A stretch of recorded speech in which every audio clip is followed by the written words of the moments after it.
কাঁথি লোকসভা কেন্দ্রের বিজেপি প্রার্থী সৌমেন্দু অধিকারীর মিছিল ও গাড়িকে লক্ষ্য করে রাস্তায় বোমা ছড়ে দুষ্কৃতীরা। আর গোয়াল অঞ্চলের কালীর বাজারের কাছে বিজেপির মিছিলে হামলা চালায় দুষ্কৃতীরা। অভিযোগের তীর তৃণমূল কংগ্রেসের দিকে। দেখুন সুপরিকল্পিত বিষয়।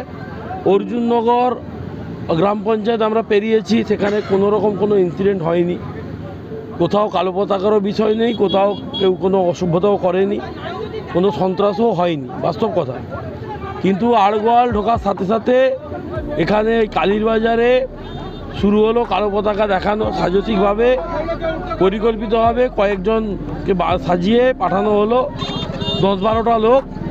তারপরে এখানে আমরা আসার পরে দেখতে পেলাম, অভিযোগ করলেন আমাদের লোকেরা, এখানে আগে বোম ফেলেছে, একটা বোম ফেটেছে, তার ভিডিও ছবি আমার কাছে আছে। আর বাকি বোমের ব্যাগ নাকি পাশের এই জলাশয়ে ফেলা হয়েছে। পুলিশ আছেন, পুলিশের সামনে গোটা জিনিসটা হচ্ছে, ও পুলিশ